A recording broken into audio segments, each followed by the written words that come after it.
It's the Kyle Hyman Show on Redeemer Radio. This is Kyle Hyman, and joining us to talk about a book that's going to be a great resource for so many different people in so many different situations. Pretty much everybody's going to want to get a copy of this, if not multiple copies. So joining us to talk about it is Andrea Zachman. Thanks for being here, Andrea. Thank you, Kyle. Thank you, everyone who's listening. Yeah.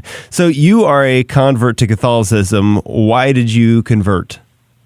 Right. So I converted 12 years ago, and it was a conversion out of convenience.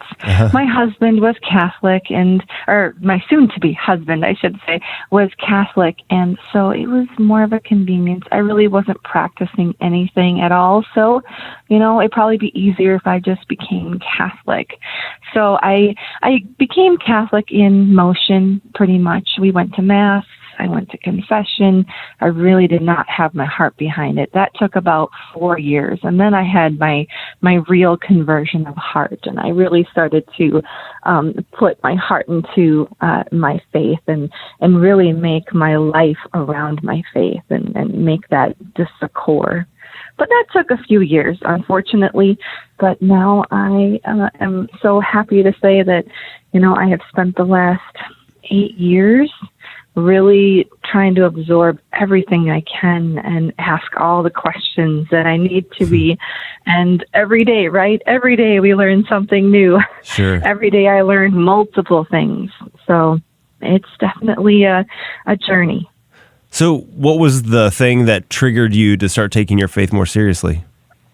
I was leaving Mass and I saw a kiosk, and it was Lighthouse Catholic Media kiosk. And I thought, I should probably, start learning a little bit more about my faith. I really don't know what it is that I'm supposed to be believing. And so I started listening to the CDs, and those were less intimidating because it was an hour-long CD, and if I didn't like it, I could just take it out. And so I think I have a duffel bag of Lighthouse Catholic CDs. And then I found the early church too, Kyle, and that was huge for me. The early church not having that history for 2,000 years. When I found out that there were Christians that were right away, it never even clicked in my head that this is an ancient, old religion. It's not just something that has happened 100 years ago, but we have 2,000 years of history. So when I found the Church Fathers, that was another huge catalyst for me to just jumpstart my heart into my faith. And I think there's so much that we do as Catholics that have this historical nature to them that for people that come in as converts or just curious non-Catholics, come into the faith, and even Catholics that have grown up as Catholics, you may have no idea why we do certain things, and then it just becomes confusing and maybe even think it's weird or antiquated that the church does some of these things. So was that part of your experience, this kind of confusion of Catholicism because of the history and the depth of the Catholic faith? No. I welcomed it, and it opened up so many doors for me. I loved the fact that we have so much history, and everything that we do is, it's for a reason, right? We don't do things for no reason. My husband, he was a cradle Catholic, and so some of the gestures that he was doing was just doing the gestures, right? Doing them because he had learned to do them. And so when I had my conversion, I think it really helped him to get all in for his conversion as well. So it was good that we grew together in that fact because, it's helpful when both people in the marriage are going towards the same direction. So he, as a cradle Catholic, went through the motions, and he had to learn, why do we do the things that we do as well, instead of just doing them because we're told. And so we really started asking those why questions, or how long questions, or when, So when you start asking those questions, you seek out those answers. And there are so many beautiful resources that are available to help you get those answers. There's so many. So there's books, there's CDs, there's audiobooks, there's devotionals. So we really started to, delve into the history of our faith together and to really ask those questions. And one of the resources that's out now is your book. We're talking with Andrea Zachman. The book is The Sacred That Surrounds Us, How Everything in a Catholic Church Points to Heaven. And book is really cool. And I kind of want to hear what your goal was in creating it. And I say creating it because it's more than just writing a book because of the visual component. It's like a visual vocabulary or a glossary of the Catholic Church, and it has an explanation that goes along with all these images. So what was your goal with this? Right. So my very first goal, and it has changed so much, Kyle, in the process of, it really has. It's transformed numerous times because as I'm writing it, Lord, what do you want? And maybe what I want was not what he wanted. So it originally started with me and my friend Julie sitting down. And she had a first communicant at that time. And I said, Julie, I want to get him something to celebrate his first communion. What can I get him? And she said, well, what I really want to get him, I can't find anywhere. And she relayed that she would like a resource that when he's sitting in the pew and he is looking around at all the things, that he was asking her questions of what things were and why they were there and what they were for. And there's lots of books on the Mass. There's lots of books on the order of the Mass, when we say what we say, why we say it, what we do during the Mass. But there was nothing that she could find that explained the beauty and the reason for all of these items to be around us in church. And so I just said, well, let me see what I can do. And, what started out to be this beautiful journey of writing The Sacred That Surrounds Us, really, everything unfolded and everything fell into place. And it was really Holy Spirit led because the priests that started out helping me, they were so patient with me, and then really trying to get it into the format that I wanted to really show the beauty and reverence of why these items are there. And then when I sent it to Ascension and they came on board, they took this and they said, we want people to know what these items are, but let's also add in information to help people fall in love with them, right?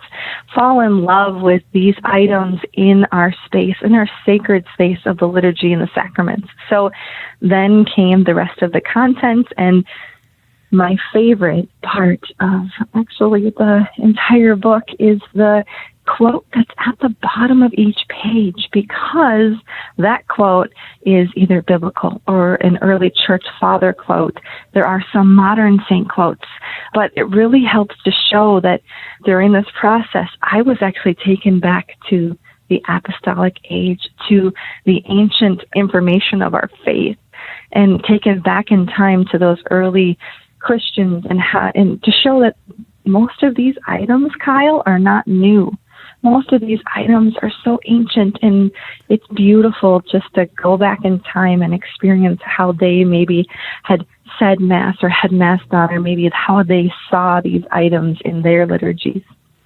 Well, and so many of them are things that we see every time we walk into a Catholic church. There are some things that I think that you might not be aware of, that either things that a priest wears during Mass that you don't even know about, or some of the meanings that you wouldn't know unless you did some research into these.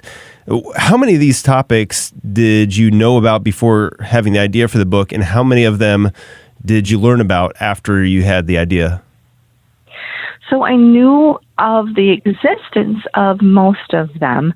There were a few things where the priest said, well, there's also this. And then I would say, well, what's that?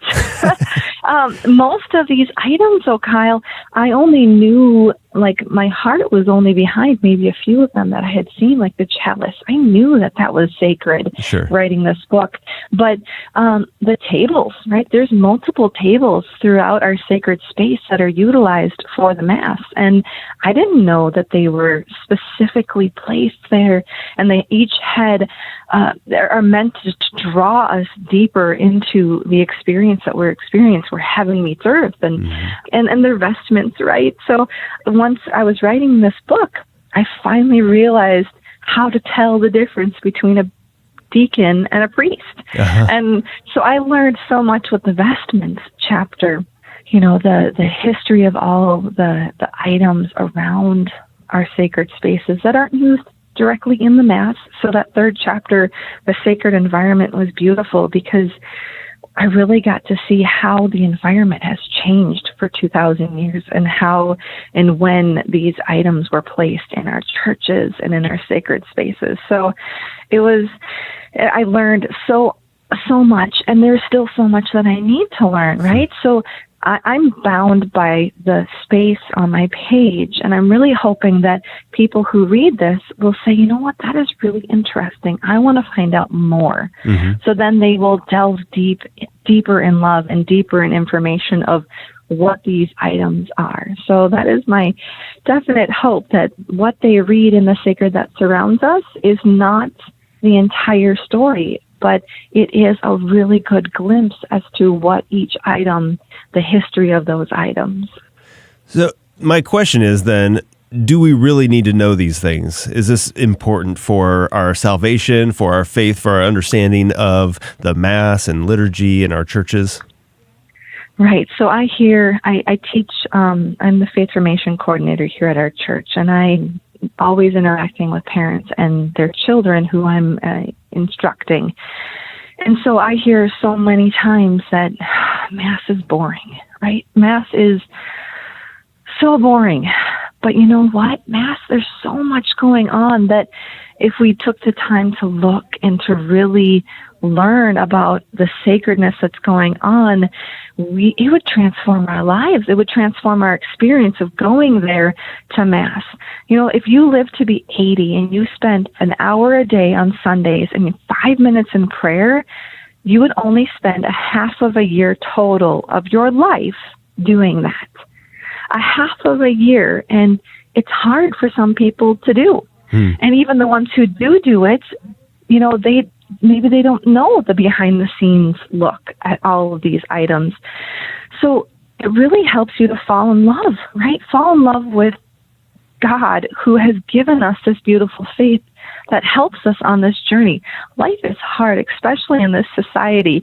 And anything that we can do to really get that grace to go through our day and live for Jesus, I think really does help us with our salvation, right? So This is a resource that will help people to fall in love with the sacraments, with the liturgy, fall in love with Jesus, who has given us so much beauty and sacred items that really bring us into the divine, bring us into, point us to a larger truth, that these are not just a cup and a table.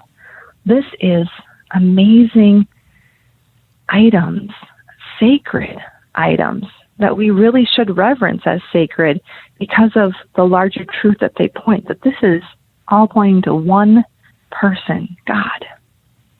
Well, and it's a perfect gift for somebody that is going through RCIA or being confirmed. And even, I think it might be a little mature for like First Communion, but a great thing for the parents to be able to read with a kid and be able to explain these things with younger kids as well. So where can people get a copy of the book? So they can get it at Ascension Press. It's also available on Barnes & Noble and Amazon, but I think it's just the ebook that's for those two sites for now. But right now, people can go to Ascension Press and they can purchase it there.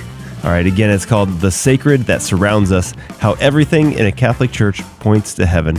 Thank you so much, Andrea Zachman, for joining us and for sharing a little bit about some of these things that we might take for granted or not even realize how important they are and some of the history behind them. I appreciate it.